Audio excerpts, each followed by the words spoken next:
clearly, remember, like Europa League, United lost because Lindelof made mistakes, basically. FA Cup, United was knocked out because Lindelof made mistakes. So, beginning of like this season and during the transfer window, you're already aware that United at least needs one centre back. The best centre back at United was sold to Roma for like $13 million. I don't understand Smalling. I don't No one has said Smalling is the best centre back in the. But no the question way, is, no. okay, Erase that. Fine. The question becomes, why wasn't Ole backed during this window? Does anybody know? Okay, me, in my own opinion, first of all, let's put it out there that the board and the top guys have really let down Manchester United fans. In my own opinion, there is no way, no excuse for a club like Manchester United to have a target and wait till the end and still not get that target. If the amount that was asked for was on the table, if you have it, pay for it. If you don't have it, don't. I think that's why I was like, in certain situations, I was like, do we have a proper footballing management team at the top that is going to look at issues and analyze them and be like, okay, the coach has asked for this, but what is our take? What are we going to do and what are we going to do? Other than having to wait and still not make a decision. So in my opinion, I find it quite weird because I'm going to give an example now. Where I think that as a manager, Ole shouldn't use this as an excuse. That team that was on the pitch against Tottenham is worth $700 million. $700 million. So that means that I'm sure there's quality on that pitch. Right? Yeah. But the issue is, in my own opinion, I find it that he is trying so hard to impress certain players.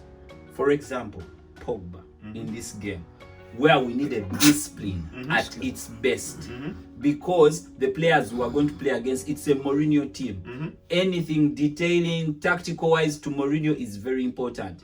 Put in players that are going to be able to match that at the beginning, I think.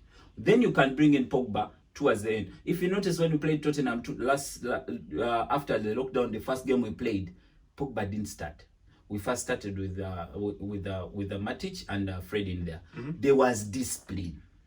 Now he has even much better players. Højbjerg in there. Sissoko. If you notice, Sissoko in this game was ruling the whole midfield because he kept cut. Either he would come on to Rashford and make sure Rashford doesn't run in behind. If he's not on to Rashford, he's on Greenwood. So that's why I'm saying, if we are to go forward, we need to find how best to use players like Pogba. I see. To now, I still find it difficult to understand what's the best position for Pogba. Well, the thing is, like, Pogba has been around for 3 years, and we're still talking about Pogba's best position. Bran, I come to you. Why wasn't Ole backed? We knew that United had these problems at the back.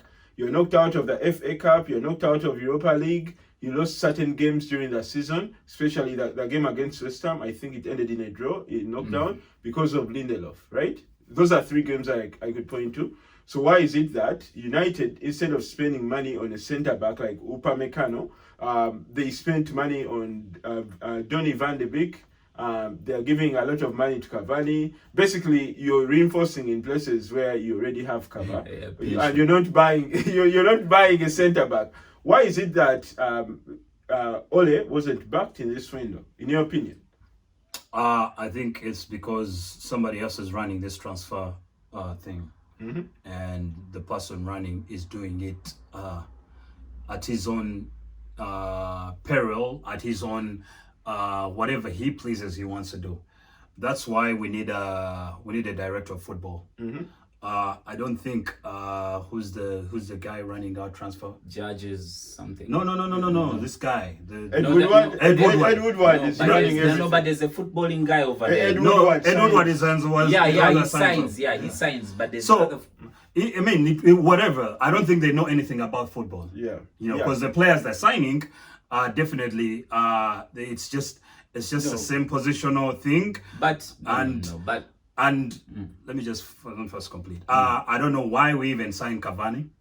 It's doesn't just make sense to me. it doesn't make sense. Van der Beek, we're trying to find out where he actually fits in the United team. I've seen him being used as a number 10, but then, boy, does he usually like it's like, you know how we used to play when we were young, box, you make a circle, you play tic tac. Yeah. I've never seen him like get a ball, dink it over the what, or give that pass like the way you see Bruno get the ball and give that pass to Rashford against Brighton. Yeah. You know, I haven't seen Van der Beek is just, you know, like you have to be in a short space. It's not about, you know, looking further or looking at the wing. No, it's just box. You know. Now you see now there. Let's cut this kid some slack, because I'm trying to understand. Brian is saying that he's tic tac, but when he gets into the game, like he got into, okay, let's not count Tottenham. Let's go back to Brighton. He got into the game and he was put at a number 10 role, right? He's close at the box. You want him to dink to who? No. But the thing is that with me, I don't like. Show me something else. Show me why we spent all that money. Now, it's not about me. Let me give you an example. I have a problem with this tic tac. Players. You are number 10. You are supposed to be creating. Yes. Yeah. If I came today and I was like, okay, show me some assists that prior to him coming to what? Show me something that it was. But for him, it's just within the box, or it's just short spaces. He needs a short space to what?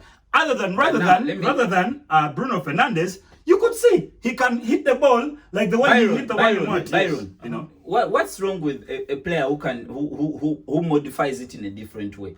Because in my own opinion, I find it quite weird. Because if you're playing teams that are deep, too deep, and you have Fernandes and you have a Donny van der Beek in there who is good in tight spaces, wouldn't you create chances? It's a good option. It's a good yes, option. The option is okay. No, the question remains. But the problem is that we are putting too much pressure on a kid who has not even started a full game that's in not the the Premier problem. League. That's not the problem. problem. And The problem played is 3 games. So the actual problem is you're getting reinforcements in areas, in areas where we already have problems. reinforcements. You already have like That's someone what who we can should do have this. said. Yes.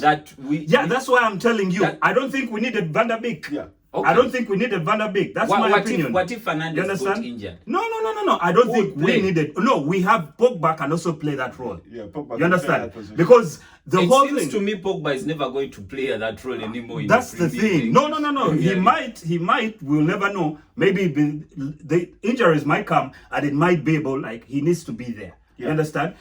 But to me, I feel like that money should have been spent on a replacement for Lindelof. Yeah. Upamecano. Okay. Or even like maybe, because I remember the whole speculation was, hey, Sancho, we're tabling 90 million pounds, but they want 120. Imagine if we didn't buy Van der Beek. Yeah. Wouldn't we have that extra 30 million? Exactly. Okay. You understand? Exactly. That's my thing. Let's not start saying all these things as if we don't. Okay, let's give it an example. I'm sure Ole Gunnar Solskjaer went with the list, and Van der Beek was there, Sancho was there. So I doubt if Cavani was even close. I must be on the last page. So let's give it. Let's say that he had a list, and these people were trying to get players on that list. And the easiest person to get who was on that list at that moment was Van der Beek, right? And they got Van der Beek. Should we now start blaming that? Why did they first buy Van der Beek? No. The problem is. No, I think so look at how look at teams think, around you and how they've done their recruitment. Yeah, that's why I'm saying our recruitment policy under Ole Gunnar Solskjaer hasn't been that bad. The issue is we did not get our top targets and we did not get a replacement for the defender. That's why we should have just said the top guys at the top. Why didn't we? First of all, we don't know what was on his list. Do we? I don't know. No, because I'm sure his wish list was Upamecano, Sancho. You understand? Because it was all the time. For Sancho, it was. But then the kid was on that list. I don't think so. Yes, I don't think so. How could you go in? I think we got blindsided. I think we got blindsided by Van der Beek. Well, yeah, you understand? No, I do not think so guys, I'll ask you the last question. Yeah. So based on how this season is going, United hasn't started well. Obviously, for obvious reasons, you're losing games left, right, and center. Now the thing is that by January or December, if United is still performing poorly, do you think that Ole will get fired? And if Ole gets fired, do you think that would be the right position? Like, what do you guys think? Because I think if results don't come in, then people are going to start pointing fingers at Ole. And before you know it, like, we have a new manager and the same problems. Okay. So, what do you guys think? To me, I think that's the funny thing about football. Football is like going into one office and you have a CEO who has a team of people that he's working with and is supposed to direct what to do. At the same time, he has a board of directors he has to report to. But you may have bad apples within the team that are not doing well, but the team won't want to know that. The first person they'll get their hands on is the CEO. So it's the same thing as Ole. To me, still I still think that firing Ole won't change the problems of Manchester United, because it's, of course, you can't remove 10 players out of the team, but there are so many deadwood players in that team that need to get out and they get new players who can play. But definitely, if there are no results by December and he's struggling, still he will be the first person to take away the pressure from the Manchester United fans, because for them they will be like wanting results and stuff like that. The first thing they will do is to fire the manager, which to me doesn't make any sense, because even if they are to fire the manager right now with that team and that structure and that defense, I doubt that it will make any So you changes. think that by December Ole will be out if results don't come? If results don't come and still the same thing, He'll be out by December. By December, he will be fine. Brian, what's your take? Do you think Ole will be out by December? Yeah, unfortunately, the business that he's engaged in is a result business. Yeah. So I think they will need a fall guy if things don't go well. But I feel like he needs to show us some flexibility in terms of tactics. I feel like it's the same. We're so predictable right now. We're playing a 4-2-3-1, which teams have gotten accustomed to defending wise and attacking wise, because they know that these guys will what. So I need some flexibility. But if I don't see any flexibility, I'll be the one to come on this channel and say, leave alone flexibility. But if I don't see results, I'll be the one to come on this channel and say, hey, Ole needs to go. Ole out? Yes. Ole out? No. I'm not saying Ole out. I'm just saying. Nobody's talking about him. Yeah, I'm not talking about him now. It's just 3 games into the season. It's let's not Byron's overreact. best time. Okay, all right, guys. There you had it from the experts. They gave us their We're not opinion. experts, Byron. The fans. Yeah. They gave us their opinions about like what they think is going to happen at Manchester United over the next few months. Yeah. So please don't forget to like, comment, share, and subscribe to our channel. Thanks for watching. Thank you. Thank Bye-bye. you. Bye. Also follow us on Instagram, Facebook, Twitter, and Reddit. Don't forget to leave a comment or like on this video. Thank you.